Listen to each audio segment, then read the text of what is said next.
en algo que se conoce con mala intención como el efecto tequila. El año ha comenzado mal y oscuro, el peso por los suelos. Los mexicanos lastimados han perdido el ánimo. Hay rabia, hay coraje por el sentimiento de haber sido engañados una vez más. La devaluación lo arrastra todo. Jaime Serrapuche pierde el empleo como secretario de Hacienda y se enfrenta a una nueva realidad en la Universidad de Princeton, en donde aún consideran que está capacitado para dar clases de economía.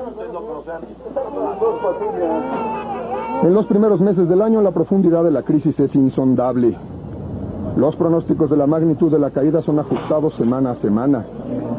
La contracción económica, que se anticipa entre 2 y 4 puntos del producto, resulta ser de más del 7% del Producto Interno. No se ha experimentado tal daño económico desde 1932. La última vez que los mexicanos sufrieron un quebranto de esta magnitud fue cuando nuestros abuelos eran hombres y mujeres jóvenes. El desfile obrero del 1 de mayo se suspende por primera ocasión en 70 años. El balcón central de Palacio Nacional vacío y sus ventanales cerrados. Las cifras no pueden esconder la durísima realidad. Quizá 2 millones de mexicanos que comenzaron el año con trabajo lo perdieron.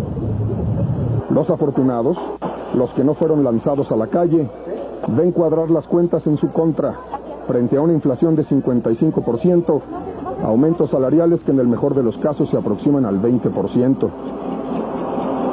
Miles de empresas se han visto en serios aprietos. Cientos han cerrado, comenzando con las que se dedicaban al comercio de productos extranjeros. La falta de confianza inhibe la inversión, que se desploma estrepitosamente. Para cumplir con el Fondo Monetario, el gobierno corta gastos y aumenta los precios de gasolinas y electricidad, y sube el IVA de 10 a 15%. Del 10 al 15%. Millones de mexicanos que habían creído en la promesa del crecimiento, que compraron boleto al viaje de la prosperidad, adquieren de pronto la condición de náufragos en el hundimiento financiero. Se han visto traicionados por la nueva realidad. El automóvil adquirido con crédito regresa al banco. La casa, el rancho, el departamento, la fábrica recibe notificación de embargo, con la angustia para la esposa y los hijos y con la humillación que representa para el jefe de la familia. La tarjeta de crédito, pasaporte a una vida más holgada, se convierte en piedra al cuello de millones que súbitamente descubren la multiplicación de los réditos cuando estos pasan del 20 al 100% anual.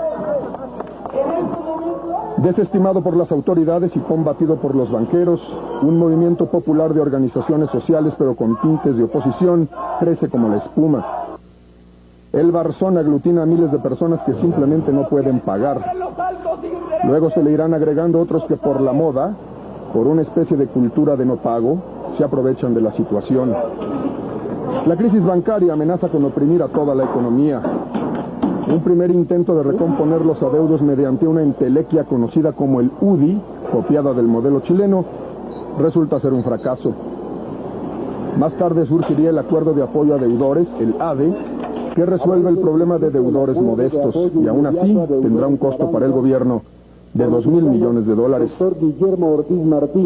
Hablar de carteras vencidas se convierte en cosa cotidiana, incluso para quienes rara vez ponen un pie en el banco.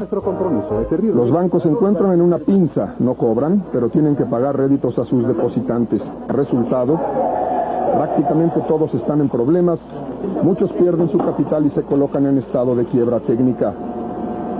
El gobierno se ve en la necesidad de responder por todos los quebrantos, y el problema se agrava por las pillerías y desfalcos en bancos como Unión y Banpaís, cuyos dueños se encuentran prófugos u ocultos. Un fondo del gobierno para rescatar bancos invierte en ello 84.000 millones de pesos, el doble de lo que se obtuvo por su venta en años pasados. Así las cosas, el gobierno asume el control de media docena de bancos, incluido el cuarto más grande, Inverlat. La economía es rehén del dólar y de las tasas de interés, tan sensibles a los rumores y a la desinformación malintencionada. A partir de septiembre las cosas empiezan a acomodarse y surge la Alianza para la Recuperación. Pero en noviembre un rumor de golpe de Estado que se origina en Nueva York vuelve a descarrilar los mercados. Entre susto y sobresalto, descubrimos una nueva realidad. Pasamos de la promesa de la prosperidad al infierno diario de los bolsillos vacíos.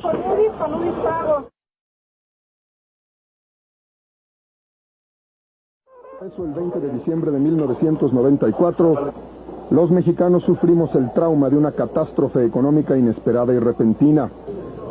Se nos ha extraviado la esperanza de estar bien, de tener una economía en expansión y con precios estables.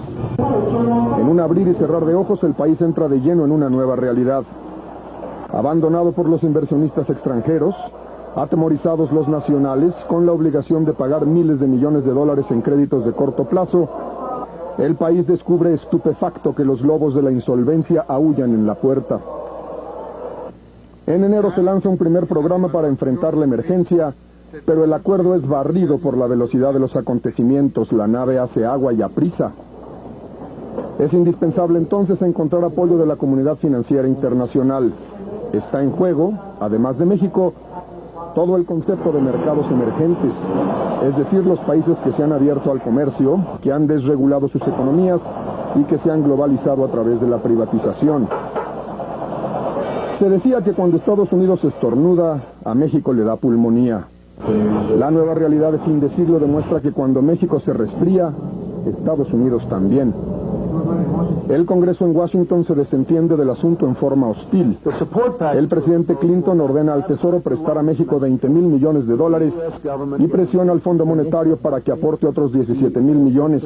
El resto del paquete de 53,000 millones de dólares lo ponen bancos centrales y privados de Europa y de Asia. El rescate de México no es un acto de generosidad. Cada dólar está garantizado con las facturas de las exportaciones de petróleos mexicanos y los dineros se depositan en la Reserva Federal de Nueva York.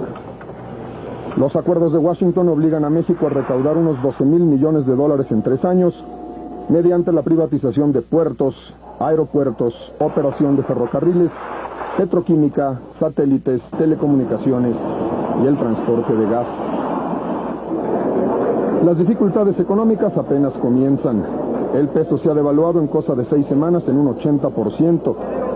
La bolsa de valores pierde 40% en 40 días. El pánico viaja por los mercados financieros de América Latina en algo que se conoce con mala intención como el efecto tequila. El año ha comenzado mal y oscuro. El peso por los suelos. Los mexicanos lastimados han perdido el ánimo. Hay rabia, hay coraje por el sentimiento de haber sido engañados una vez más. La devaluación lo arrastra todo. Jaime Serrapuche pierde el empleo como secretario de Hacienda y se enfrenta a una nueva realidad en la Universidad de Princeton, en donde aún consideran que está capacitado para dar clases de economía. En los primeros meses del año, la profundidad de la crisis es insondable. Los pronósticos de la magnitud de la caída son ajustados semana a semana. La contracción económica, que se anticipa entre 2 y 4 puntos del producto, resulta ser de más del 7% del Producto Interno. No se ha experimentado tal daño económico desde 1932. La última vez que los mexicanos sufrieron un quebranto de esta magnitud fue cuando nuestros abuelos eran hombres y mujeres jóvenes.